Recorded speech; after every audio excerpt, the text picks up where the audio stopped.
이 시간 함께 나눌 말씀 신약성경 누가복음 23장 32절에서 43절까지 말씀입니다.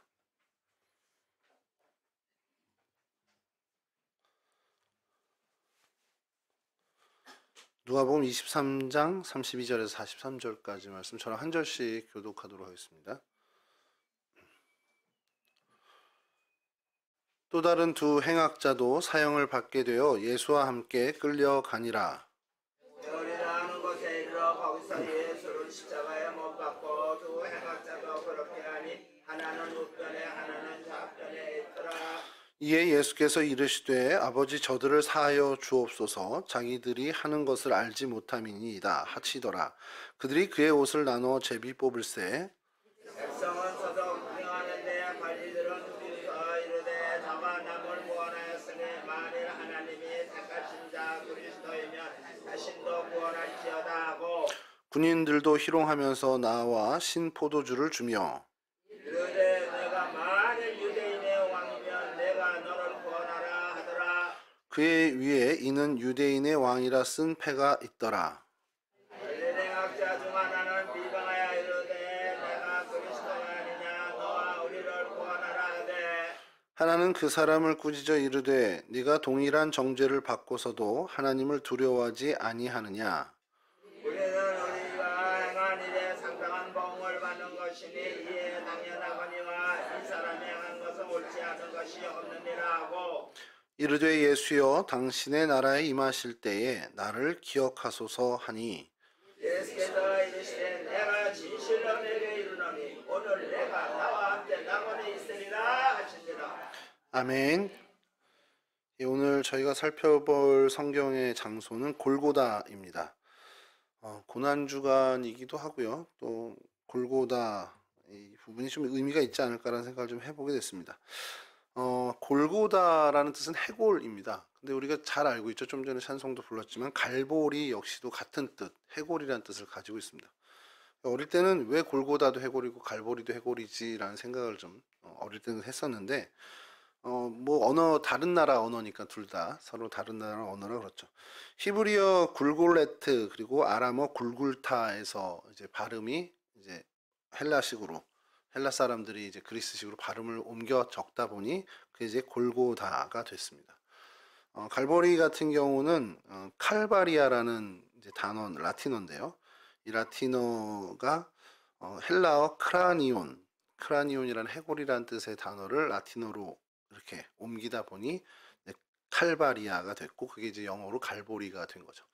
그러니까 저희가 이 얘기할 때 해골이라고도 할 수 있고 저희 말에도 또 그걸 지칭하는 말이 많잖아요. 뭐 두개골이라고 할 수도 있고 머리라고도 할 수 있고 그러니까 그런 단어들이 이제 거쳐서 헬라어로 이렇게 간 것이 이제 골고다 크라니온이고 이것을 라틴어로 가게 돼서 영어로 간 게 갈보리 그리고 그 헬라어로 그대로 남아서 쓰게 된 게 골고다라고 보시면 됩니다. 해골이라는 의미가 왜 그곳을 그 골고다 그 언덕을 왜 해골이라고 했는지에 대한 설은 굉장히 많습니다. 뭐 일단 제일 그 유력한 설은 이제 성서 고고학자들이 얘기한 것처럼 그 돌 무더기가 이렇게 멀리서 보면 이제 뭐 사람 머리 모양의 돌들이 이렇게 모여 있어서 그 돌 무더기로 이제 언덕이 이루어지다 보니 그냥 해골 언덕 이렇게 불렀다라는 것이 제일 큰 정설이고요. 또 여러 가지가 있지만 그 사람들이 이제 많이 거기서 처형을 당했다. 그리고 인근에 무덤들이 많았다. 그래서 해골이라고 지칭했다라는 설도 있고 조금은 여러분들 뭐 들어보셨던 분이라면 굉장히 황당하셨을 수도 있는데 아담의 유골이 발견됐다라고 해서 골고다라고 한다는 그 설도 있습니다. 유대인들의 전승에 그러니까 이 전승이라고 하면 전설 속에 있습니다. 전설 속에 아담이 묻힌 곳이고 예수 그리스도의 보혈이 땅으로 흘러서 아담의 유골까지 닿았다. 뭐 이렇게 하는 설도 있습니다. 뭐 이게 전해 내려오는 전설이니까요. 그냥 그들이 그렇게 전설을 믿고 있다라고 생각하시면 되고 또 하나 재미난 것은 이건 영화에도 몇 번 이제 등장했던 건데 저희 뭐 다빈치 코드라 뭐 이런 영화들 있잖아요. 성경의 비밀을 하나하나 뭐 풀어가고 이런 그 좀 약간 SF적인 영화 같은 것들이 있는데 그런 것에서 다뤘던 소재가 뭐냐면 이 전 세계의 중심이 어딜 것 같습니까, 여러분? 우리 이 지구의 중심 딱 그러니까 사람으로 치면 배꼽 같은 그런 딱 중심지. 중국은 이제 자신들이 중심이라고 해서 이름 자체도 중국이잖아요. 이 유대인 전승은 어떻게 얘기하냐면 이 세계의 배꼽이 바로 이 골고다라는 겁니다. 그렇게 생각을 해요. 그런 전설이 있는 거죠. 그래서 아담의 유골도 거기 있었고 예수의 십자가 보혈도 그 자리다. 이렇게 한다라는 거죠. 뭐 그런 이제 초대 교회 이제 교부들 사이에서 흘러나온 이제 뭐 어떤 전설 같은 이야기일 수 있는데 오늘 그래서 이 골고다를 찾아보고요. 그래서 골고다에서 벌어졌던 한 사건을 좀 저희가 주목해 보려고 합니다. 먼저 이 골고다를 저희가 생각하면서 오늘 고난 주간이다 보니까 요 한 주간의 예수님의 행적에 대해서 좀 그 그림을 잘 올려놓으신 분이 있더라고요. 그래서 한번 첫 번째 사진 보여주시면 좀 잘 보이실나 모르겠는데 숫자가 파란색으로 써져 있습니다. 써져 있는데 이게 순서죠. 첫 번째 1번이 이제 베다니 위에 이제 있습니다. 베다니에 있는데 금요일에 베다니에 도착을 하셔요. 베다니에 도착을 하셨고 그다음에 2번이 토요일에 이거 2번은 근데 이제 정확히 위치를 지목한 건 아닙니다. 그냥 베다니 동네 안에 있는 그 나병 환자 시몬의 집에서 그 향유 사건이 있었죠. 그래서 그것이 토요일이었고 그다음에 주일 그러니까 그때는 주일이 아니죠. 일요일이죠. 안식 후 첫날 일요일에 예루살렘을 입성을 하는데 벳바게에서 준비된 그 나귀 새끼를 타고 입성을 하게 됩니다. 이게 이제 일요일 기사고요. 그다음에 월요일에 성전을 정화하는 사건이 있죠. 그래서 저희가 고난주간 요일별로 이렇게 할 때 월요일에 성전 정화한 날 이렇게 돼 있는데 그게 이제 같이 병행되어 있는 사건 하나가 무화과나무를 저주하는 사건이 또 등장합니다.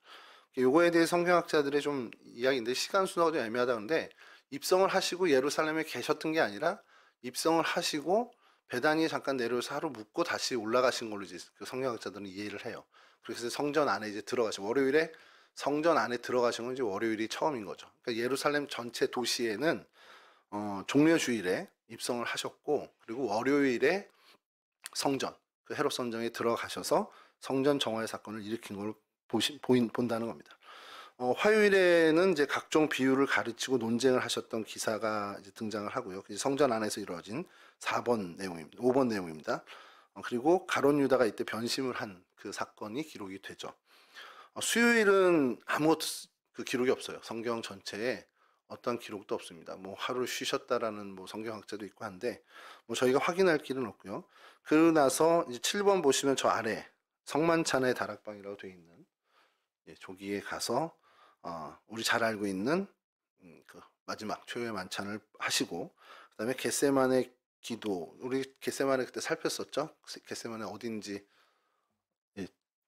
잘안 보죠. 감람산 저쪽 겟세마네 동산 보이시죠? 저기까지 가셔서 이제 기도하시다가 그리고 제사장들의 군인들이 와서 이제 체포를 당하시게 됩니다.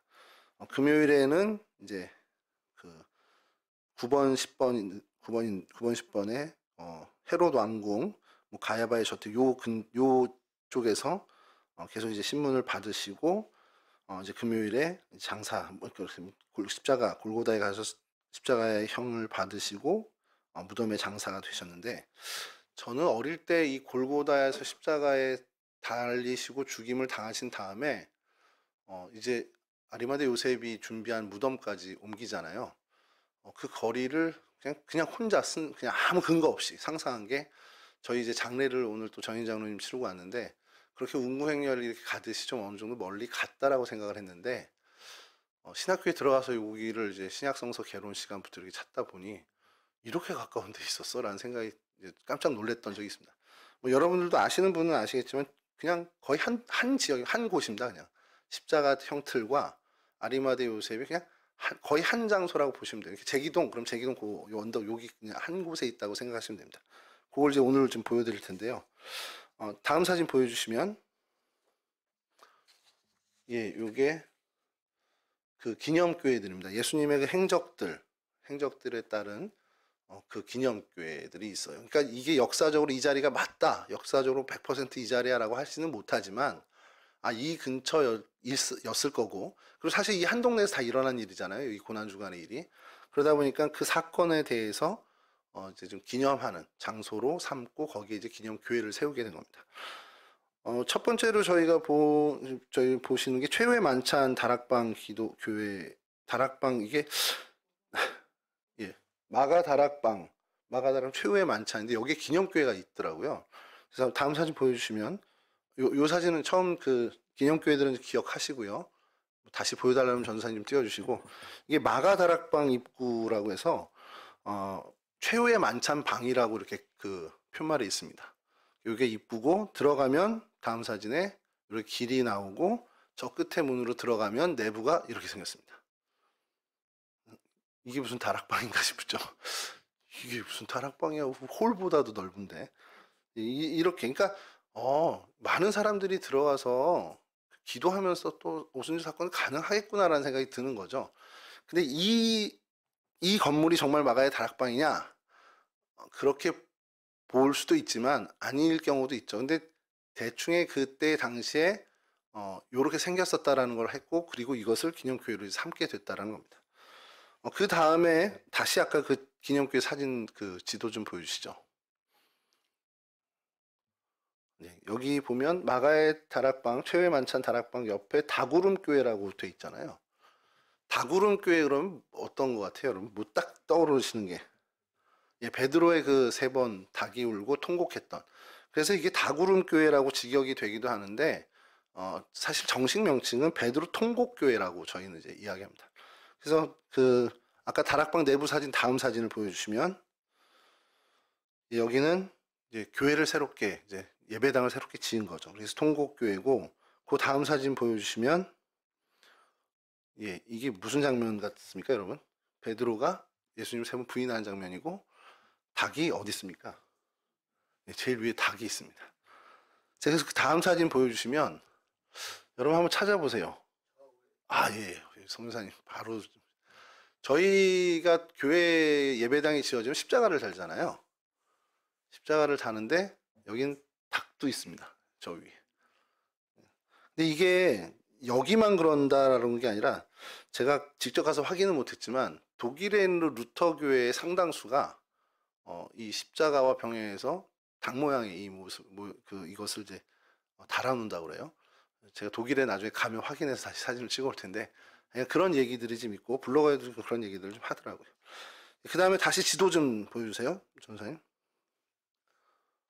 예, 저 맨 위에 채찍교회가 있습니다. 예, 제일 위에 채찍교회라고 있는데 채찍교회라고 하면 딱 떠오르시는 게 예수님께서 예, 신문을 받으셨던 그 장소 빌라도의 법정이라고도 하는데 그곳 그래서 여기도 기념교회가 세워졌는데요. 이건 뭐 내부 사진은 그렇게 많지 않고 이렇게 예, 그냥 교회가 세워졌다 정도 이렇게 되어 있습니다. 이렇게 이제 기념교회들 위치를 좀 저희가 살펴봤는데 다음 사진을 좀 보여주시면 이게 그 이걸 뭘 보여드리려고 하냐면 굵은 선으로 되어 있는 게 현재의 성곽입니다. 현재의 성곽에서 골고다 이 바깥쪽으로 성벽이 보이시죠? 굵은 선이. 그러니까 오늘날에는 이 골고다가 성벽 안에 있는 걸로 되어 있는데 예수님 당시에는 이 성벽 밖에 있었다라는 게 성서 고고학자들의 공통된 견해입니다. 그 이유가 뭐냐면 이 성 안에 이 사형장을 두지 않았을 거라는 거예요. 그렇게 이제 보통 이제 역사학자들이나 이렇게 다 동의를 해서 그래서 그 다음 사진을 보여주시면 이게 이제 3D로 해서 다시 재현을 한 겁니다. 골고다 언덕이 저 예수님 당시에 성벽 바깥에 있었다라는 거. 그러니까 이제 무덤이고 사형장으로도 쓰이고 하니까 성 안에 두지 않았을 것을 이제 성서 고고학자들은 이제 공통적으로 얘기하고 그러면 어떻게 성벽이 있었을까 해서 재구성한 것이 이렇게 요 모양으로 이렇게 돼 있어서 골고다가 성벽 밖에 있었다라는 것. 그리고 이제부터 좀 중요한데요. 이제 다시 그 지도 좀 보여주세요. 죄송합니다. 이게 지도를 사이사이 계속 넣었어야 되는데 방전사님 수고 많으시네요. 이제 저희가 찾아볼 이 성묘교회라고 되어 있는 이게 성스러운 묘지입니다. 그러니까 거룩한 묘지 이 교회인데 골고다 갈보리라고도 하고 이 예배당을 좀 보려고 합니다. 지금부터. 그래서 아까 그 복원된 고증된 성벽 다음 사진 좀 보여주시죠. 이게 좀 여러분 처음 보시니까 좀 애매하죠. 그 큰 두꺼운 선 말고요. 그 안에 있는 걸 좀 봐주세요. 십자가가 있는데 거기가 골고다가 있죠. 그 언덕에서 이쪽으로 오시면 예수님 무덤이라고 돼 있는, 오늘 이렇게 예수님의 무덤이라고 이렇게 굴 판 것 같이 돼 있잖아요. 여기가 머리가 멀지 않아서 이걸 하나로 해서 건물을 지은 것이 성묘교회입니다. 성묘예배당입니다.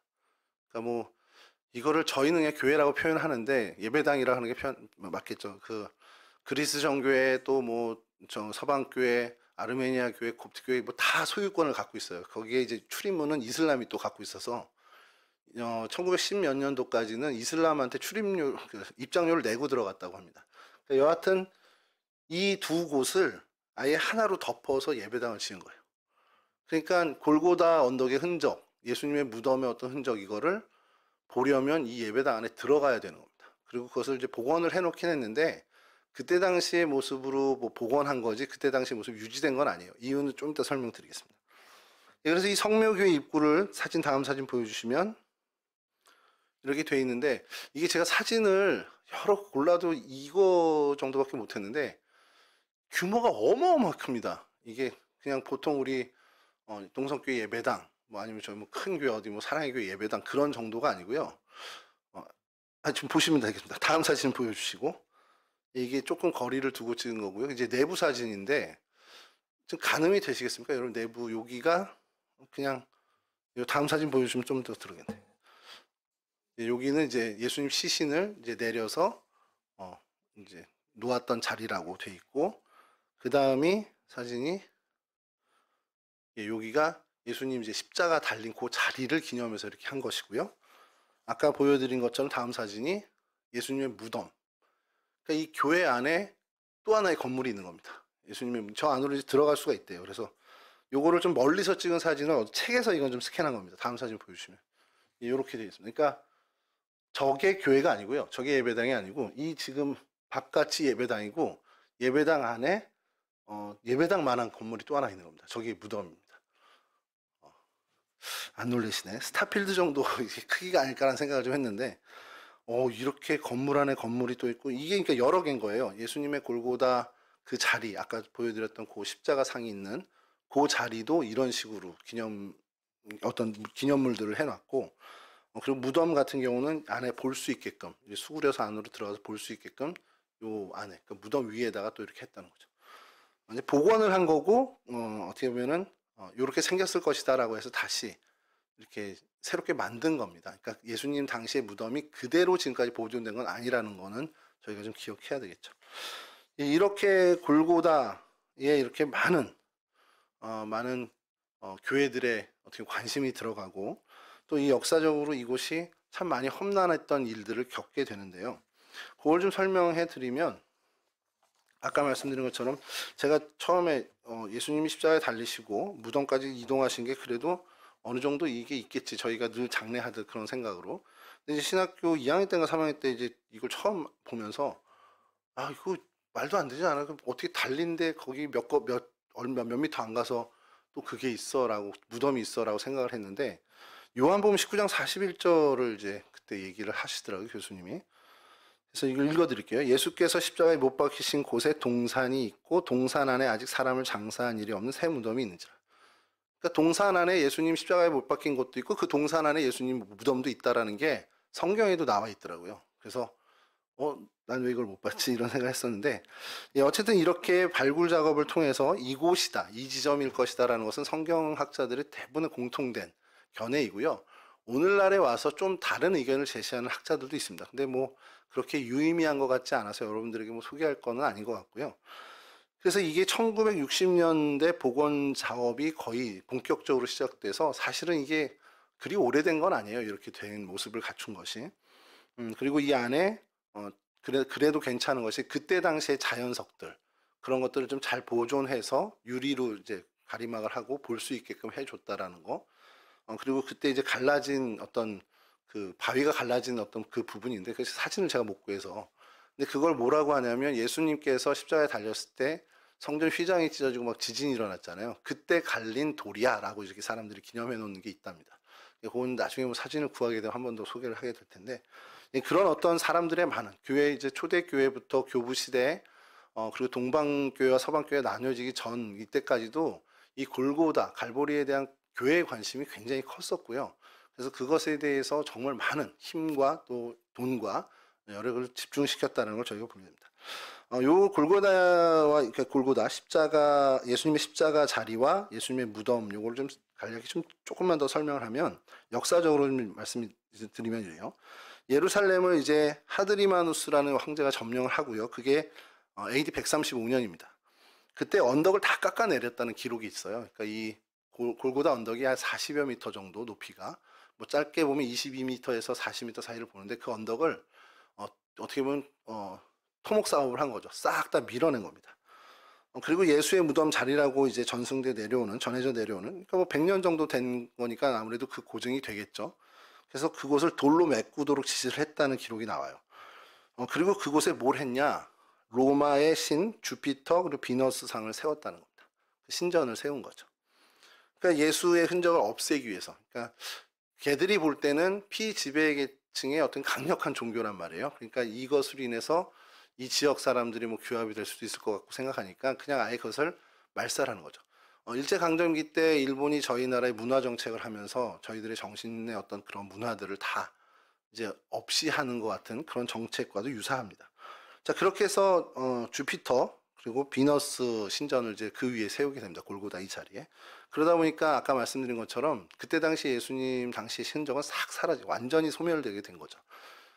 그리고 324년에 우리가 잘 알고 있는 콘스탄티누스 대제가 그 어머니 헬레나라는 사람이 유명한데, 이 이스라엘 쪽에 성지 순례를 하고서는 여기가 이제 예수님의 무덤이 있었던 자리라는 것을 이제 알게 되니까 그걸 이제 아들인 황제에게 건의를 해서 그 신전을 허물고 거기에 기념 성전을, 그래서 콘스탄티누스 회당이라는 것을 이제 세우게 되는데, 그게 이 지금 성묘교회의 원신입니다. 그리고 나서 서기 이제 주후 614년에 페르시아가 이 지역을 또 점령을 하게 돼요. 점령을 하면서 다시 그 성전이 다 파괴가 됩니다. 그리고 난 다음에 한참 시간이 흘러서 1049년 그때 오노아쿠스라는 이제 황제가 등극을 하면서 그 황제가 다시금 새 성전을 복원을 합니다. 콘스탄티누스 황제의 성전을 복원을 하고, 그리고 십자군 시대에 이 지역을 점령하면서 개보수를 계속하는 거예요. 보수 활동을 계속합니다. 그러면서 이제 종탑까지 세우고 그러면서 계속해서 어떻게 보면 좀 화려하게 꾸미게 됐는데, 1545년에 지진이 일어났다는 기록이 있고요. 그리고 1808년에 화재, 1834년에 또 지진. 그래서 이게 굉장히 많이 이제 훼손이 되게 됩니다. 그 이제 기념 예배당이. 그러면서 이제 그 무너지고, 그 다음에 이후에 이제 현대에 들어와서 각각의 이제 1900년대에 들어와서 각각의 이제 그 교회 종파들 있잖아요. 그 종파들이 같이 어떻게 보면 힘을 합쳐서 이걸 보수하자, 이렇게 해서 시도를 했는데 우리가 예상했던 결말과 똑같이 합쳐서 열심히 보수하다가 갈등이 생기게 돼서 그 분열 또 분쟁이 생기게 되는 그러한 자리가 됐습니다. 그래서 지금까지도 이 성묘교회 이 소유권을 6개 종파가 각각 나눠 갖고 있습니다. 그러니까 세 종파는 좀 메인으로 이제 갖고 있고, 나머지 세 지파는 좀 협소한 것을 이제 갖고 있는데, 일단 프란체스코 수레가 주도하고 있는 서방교회에서 한 몫을 주장하고 있고요. 그리고 정교회 중에서 그리스 정교회가 이제 두 번째로 그 많은 지분을 갖고 있고, 세 번째가 이제 아르메니아 정교회, 이렇게 세 종파가 주된 어떤 우선권을 좀 갖고 있습니다. 그리고 그 외에 약간은 좀 지역적인 부분에 시리아 정교회, 곱트교회, 그리고 에디오피아 정교회가 지분을 갖고 있는 이 6개 종파가 어쨌든 소유를 주장하고, 그리고 실제로 나눠서 분할해서 관리하고 있다는 거죠.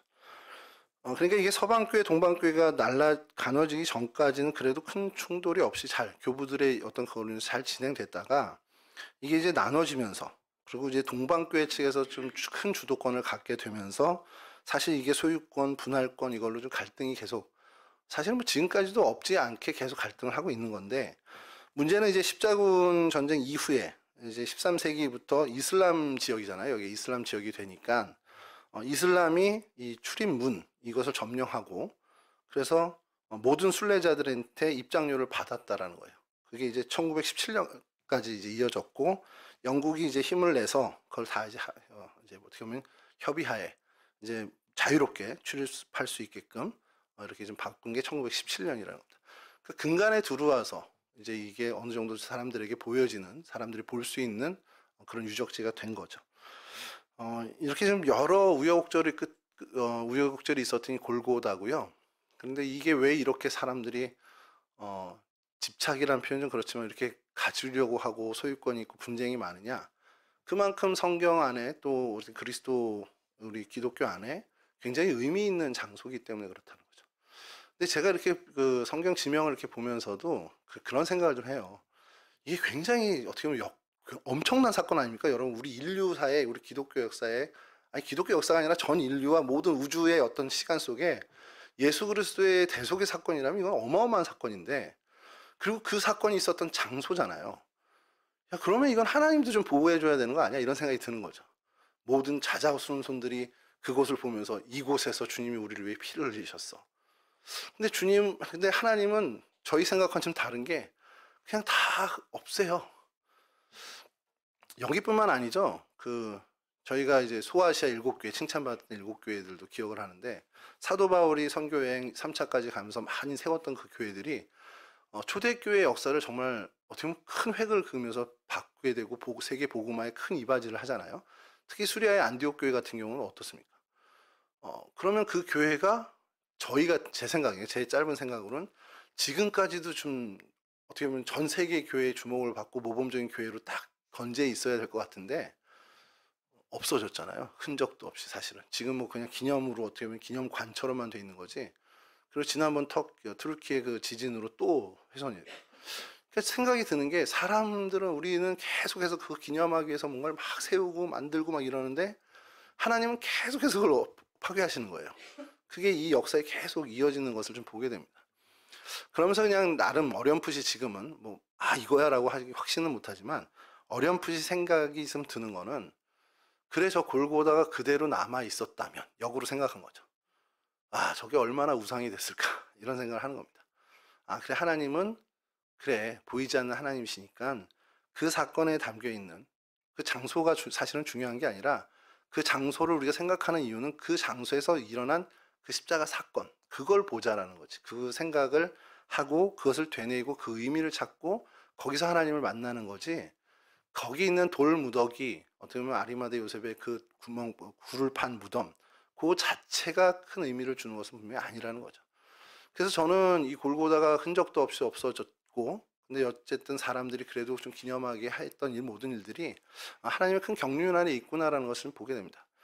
그래서 제가 처음에 이 골고다를 생각하면서 사건은 당연히 십자가 사건을 하려고 했는데 하나님께서도 저렇게 흩으시는데, 그래서 다른 사건을 좀 생각하다가 오늘 본문에 나온 이 한 강도에 대해서 좀 의미를 좀 찾아보고 싶었습니다. 여러분, 골고다라는 것은 그냥 당시의 유대 사람들도 그렇고요, 그 이후의 유대 사람들도 그렇고, 그냥 그 자리는 입에 담기도 싫은 자리예요. 그러니까 우리로 표현치면 어떨까라는 고민을 해봤는데 우리는 그 적당한 게 없는 거예요. 그냥 어떻게 보면은 그냥 수치와 어떻게 보면은 죽음의 장소, 그것을 대표하는 그냥 자리입니다. 골고다라는 것 자체, 그러면 사람들에게 들어오는 것이 아우 수치스러워, 우리 집안에 누가 거기 골고다에서 아우 생각도 하기 싫어, 이런 정도의 경멸과 혐오의 장소였어요. 그러니까 여러분, 우리가 그 사도 바울에 대해서 제가 이렇게 지난번에 성서 인물 할 때도 말씀 한번 드린 것 같은데, 예수 그리스도에 대해서 왜 이렇게 극적으로 거부하냐라는 거는, 사도 바울이 어려서부터 배워왔던 율법과 그리고 그가 꿈꾸고 어떻게 대망했던 그리스도의 어떻게 보면 그 도래, 이거에 대한 상상과 지금 나사렛 예수는 너무 다른 겁니다. 다윗 왕 정도가 아니라 그 이상으로 와야 되는 게 사실은 사도 그러니까 바울의 생각이었죠.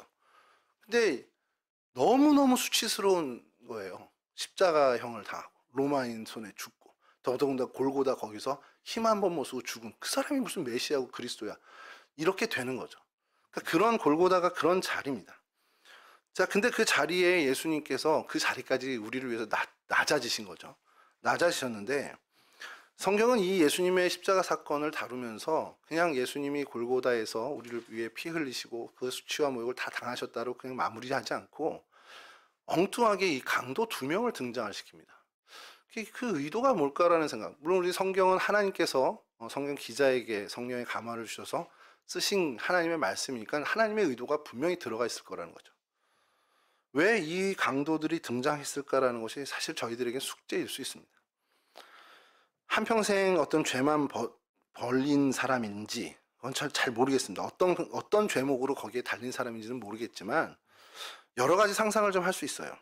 그 성경학자들도 많은 상상하는데 그냥 이 강도가 역사 자료에도 어디에도 아무 자료가 없습니다. 정말 아무런 자료가 없습니다. 그러니까 그냥 추정만 할 뿐인데 당시의 시대 배경에서 십자가형을 받을 정도다 라고 한다면 엄청난 죄인이라는 거죠. 사형 중에서도 최상위의 사형이다 보니 그럼 그럴 만한 흉악범인가 라고 생각하는 질문에서 성서학자들의 질문이 시작됐죠. 그런데 그 단순히 어떤 살인이라든지 흉악범으로서 그 정도에 가기에는 쉽지 않겠다는 생각을 한 성서학자들이 있는 겁니다. 그 성서학자들은 어떻게 생각을 하냐? 그럼 이게 로마의 어떤 반기를 든, 그러니까 우리로 치면 독립군 같은 그런 사람이었을 것이라고 추정을 하는 이제 견해가 있는 거예요. 자, 그렇게 견해를 했더니 이제 반발하는 것은 오늘 본문에도 나왔지만 이 강도의 얘기가 야, 우리는 받을 만한 벌을 지금 받고 있는 거잖아 라고 얘기를 해요. 그러면 독립운동을 하거나 로마의 반기를 들었던 사람이 내가 이게 죄를 지었고 나 십자가형을 당할 수밖에 없어 라고 인정하진 않았을 거라는 걸로 이제 반박을 또 하는 거죠. 그러면 그냥 그럼 흉악범이었겠구나 라고 생각을 하는 성경학자들이 있는데 그냥 단순 흉악범이라고 하기에는 십자가형이 좀 과한 거죠. 뭐 연쇄살인 정도 돼야 뭐 할 건데. 왜냐면 단순히 죽였다 그러면 그냥 참수를 당하거나 이렇게 교수형을 당하는 거지 십자가형까지 들어가지는 않는다는 거죠.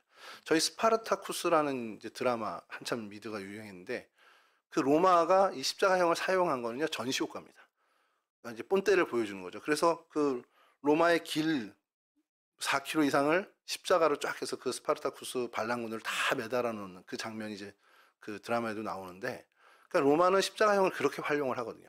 그러니까 이 십자가형의 예수도 약간 그런 본보기였고 이 두 강도도 그런 차원에서의 십자가였다면 그냥 단순 흉악범도 아니지 않겠냐라는 그 의견도 지금은 이제 상당히 좀 비중을 갖게 된다는 겁니다. 여하튼 뭔진 모르겠어요. 이 사람이 이 강도가 어떤 사람이었는지 모르겠는데 우리가 주목하는 건 성경이 그게 중요한 게 아니니까 기록을 안 한 거죠. 그리고 중요한 것은 그의 고백, 그의 어떤 구원의 문제에 대해서 집중을 하는 겁니다. 이 강도는 어땠냐?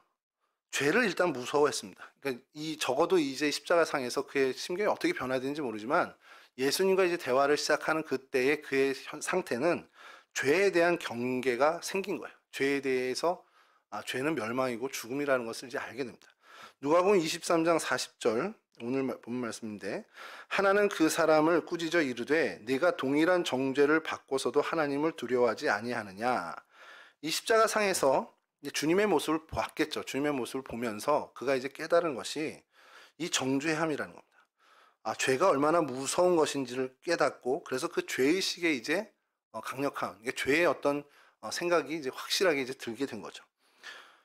그래서 그 죄의 결과가 사망이라는 것, 그리고 그 죄로 정죄받아서 자신이 이 자리에 있게 됐다는 것을 알게 되고 거기에 이제 더 하나로 추가로 된 것이 하나님을 두려워하는 마음이 생기게 된 겁니다. 하나님을 두려워하지 않느냐? 너 이런 정죄를 받고서도 여전히 하나님을 두려워하지 않니? 라고 그 다른 편에 달린 강도에게 하는 얘기죠. 죄를 무서워하였을 뿐만 아니라 하나님을 두려워했다. 사실 이게 구원의 첫 시작 발걸음이라는 겁니다. 죄에 대한 어떤 그 두려워하는 마음, 죄에 대해 꺼려하는 마음, 이것이 그리고 하나님을 두려워하는 마음으로 이어지고 사실 이것이 구원의 여정의 첫 걸음이라는 것이죠. 여러분 구약 성경에 나타난 하나님은 전반적으로 두렵고 떨리는 분으로 나타나요. 왜 그렇겠습니까? 그냥 우리 아버지고 창조주신데 그럼 누구보다도 가까운 관계고 친숙해야 하는 관계인데 구약 전반에 드러난 하나님, 그러니까 물론 사랑의 하나님과 따뜻하게 보호해 주신 하나님의 모습도 있지만 전반적으로 두려움의 대상이고 떨림의 대상이 된 이유가 있습니다. 그것은 우리가 죄인이기 때문에 그래요. 인간이 죄인이 아니라면 하나님을 그렇게 두려워하고 떨림의 대상으로 바라보지 않을 겁니다. 죄의 문제가 있고 죄의 문제가 항상 걸리다 보니 하나님은 두려운 분이고 떨림의 대상이 될 수밖에 없다는 거죠. 그러니까 죄의 인식과 죄가 하나님과의 우리 관계 사이에 있다면 하나님은 두려운 분이 될 수밖에 없다는 겁니다. 그러나 다행인 것은 그 두려움으로부터 구원의 첫걸음이 시작된다는 거죠. 자, 이런 강도가 이제 변화하게 되는데 죄인인 자신이 벌 받는 것을 마땅히 여기는 생각을 이제 갖게 된 겁니다. 달려 있을 때 막 억울했죠. 억울했을 겁니다. 막 억울하고 내가 왜 이런 십자가까지 당해야 돼. 근데 말씀드린 것처럼 오늘 본문에 나온 것처럼 41절인데요. 우리는 우리가 행한 일에 상당한 보응을 받는 것이니 이에 당연하거니와 이 사람이 행한 것은 옳지 않은 것이 없느니라. 이게 예수님에 대해서 얘기하면서 자신들을 돌아볼 때 우리는 마땅히 받을 벌을 지금 받고 있는 거야 라고 이야기를 하는 겁니다. 이제 수용을 하게 된 거죠. 이 구원받은 강도는 예수님을 보면서 이 심경 변화가 일어난 겁니다. 그리고 예수님을 사실 만나게 된 거죠. 그러면서 자기가 죽어 마땅한 죄인이라는 고백을 하게 되는 거죠. 구원받을 만한 어떤 가치조차 없는 사악한 죄인인 것을 알게 되고, 그래서 그것이 벌받아 마땅하다. 자, 이제 상황까지 가다 보니 이 문제를 좀 해결하고 싶은 거예요. 그래서 주님께 고백을 하는 겁니다. 나를 좀 기억해 달라고. 주님 나라에 임할 때 나를 기억해 달라고 고백을 하겠죠. 그러니까 회개의 자리까지 이어지게 되는 겁니다.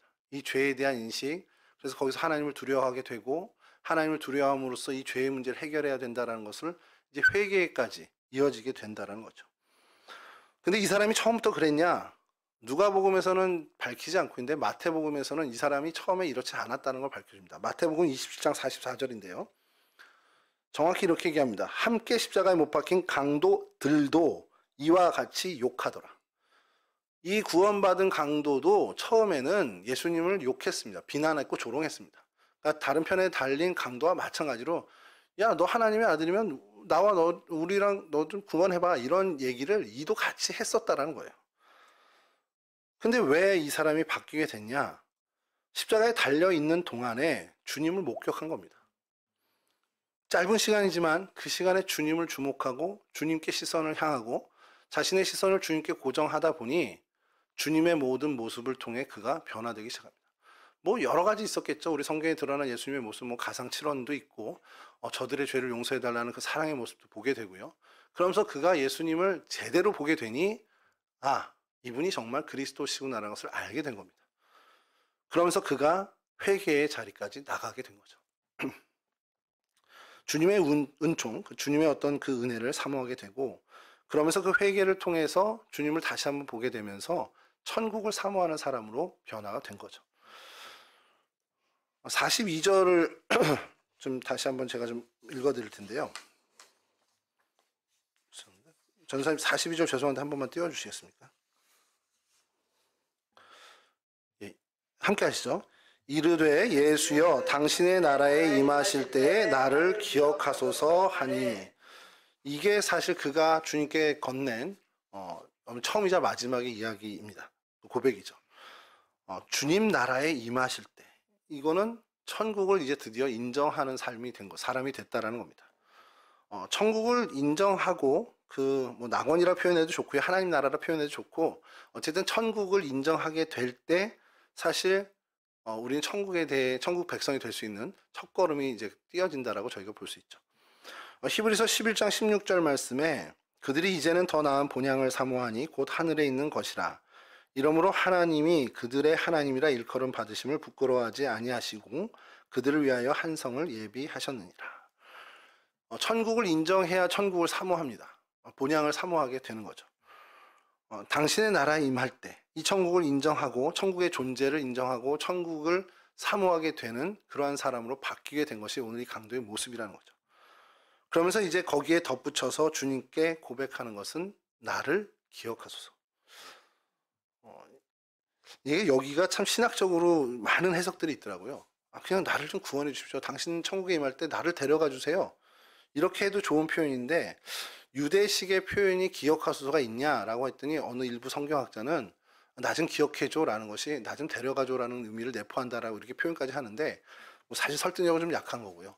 근데 이 기록하소서가 뭐냐 그랬더니 이제 그 성경학자는 유대인이 가진 전통적인 구원의 사고에 대해서, 그러니까 하나님의 사고에 대해서 생각한 것이 뭐냐면, 하나님은 생명책이라는 것을, 이제 그 이름을 기록한다라는 것을 얘네들이 전통적으로 신앙 안에 갖고 있습니다.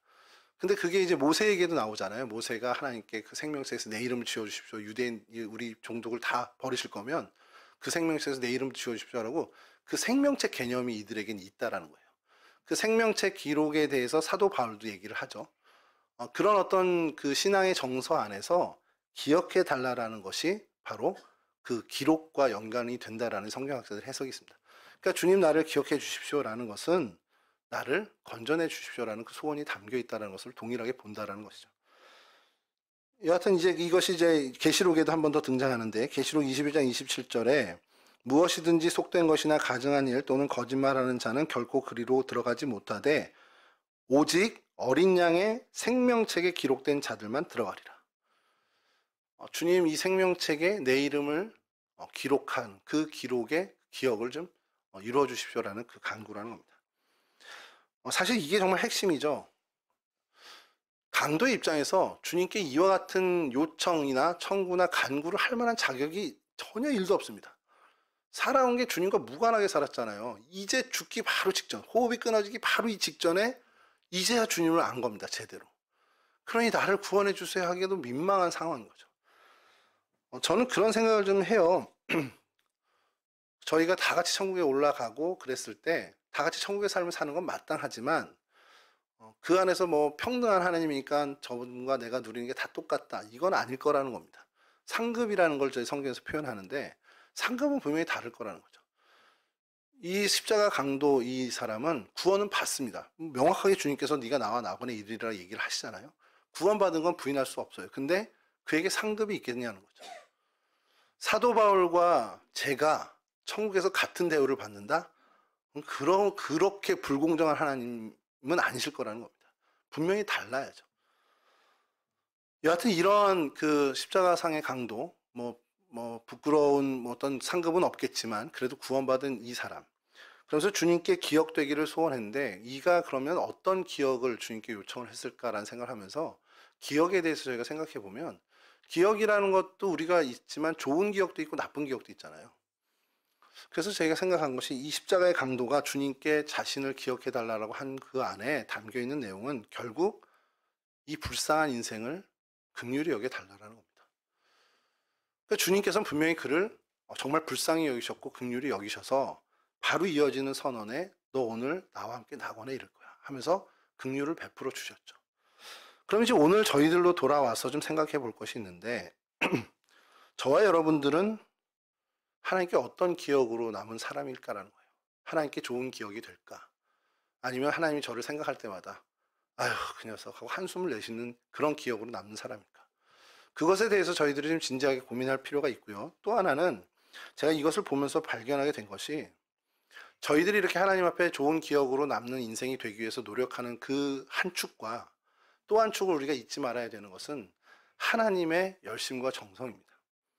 여러분 이 강도를 한번 생각해 보세요. 십자가에 달리기 전에 이 강도를 한번 상상해 보시면 이전에 예수 그리스도의 존재를 몰랐을까요? 절대 아닐 겁니다.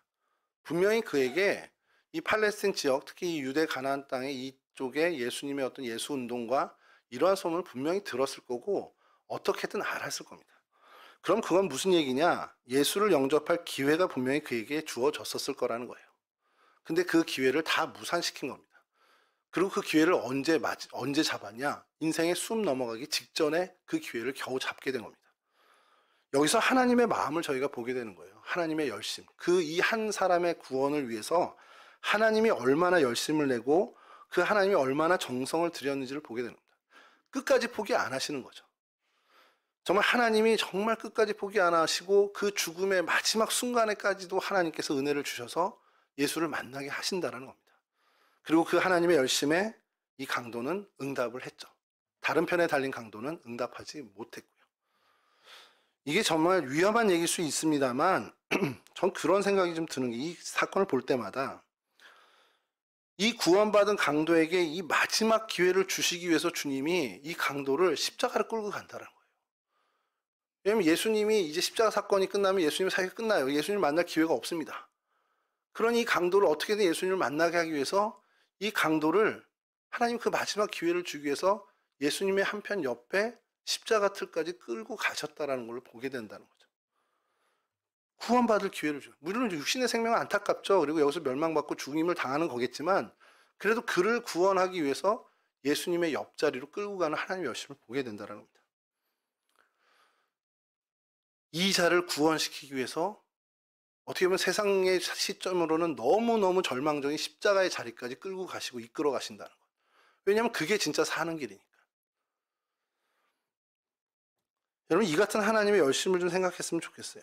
사실 이 사건 말고 우리가 하나님의 열심을 경험하게 되는 건 이미 성육신 사건으로 이 땅에 우리의 몸을 입고 오신 예수님을 보면 하나님의 열심을 우리가 거기서 다 터득하죠. 거기에 아주 절정이 다 담겨 있죠. 하나님이 우리를 얼만큼 사랑하시는지 거기에 달려 있고, 십자가에 피 흘리시는 사건을 보면서 아, 하나님이 우리의 구원을 위해서 이렇게 열심히시고 정성이구나를 아는데, 이런 어떤 전체적인 것 말고 개개인의 실제의 삶에서 느껴지는 하나님의 열심을 저희가 한번 되새겼으면 좋겠습니다. 아, 나 왜 이런 처지에 놓였지? 아, 내가 왜 이런 병을 얻어야 되지? 아, 나한테 이런 문제가 왜 생기지? 라고 할 때 그 안에 하나님이 어떤 좋은 것을 계획하시고 어떤 구원을 우리에게 이루시기 위해서 나를 이 자리까지로 끌고 오셨는지, 하나님이 얼만큼 정성을 들여서 나를 여기까지로 데려오셨는지를 우리가 좀 생각해 볼 필요가 있다는 겁니다. 예전에 한번 말씀드렸지만 제가 아는 저 한 분이 IMF 때 크게 망하셨어요.